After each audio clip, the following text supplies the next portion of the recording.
पानपत्र देले आज्ञा समस्तंकर मनस्कामना पूर्ण करती ये गणेश श्रीक्षेत्र पुरी रे गले आपण माने श्री श्री कपाल मोचन महादेवंकर मंदिर रे देखिबे जने आश्चर्य गणेश अछंती।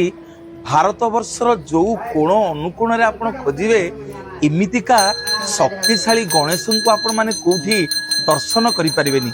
आपण माने गले ए मणिकर्णिका तीर्थ रे स्नान करी कपाल मोचन महादेव को दर्शन करिवे एवं ए गणेश को जहाँ आपणक मनरे मानसिक थिबो जेकोसी कार्य आपणकर हेउ नथिबो कौनसी कार्य आपण सिद्धि प्राप्त करि पारु नांती केवल आज्ञा पानपत्र ये गणेशंकर बहुत प्रिय।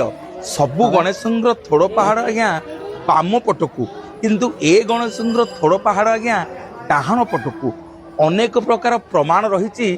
आपण केवल पानपत्र जाची देकी ए गणेशंकर अभिषेक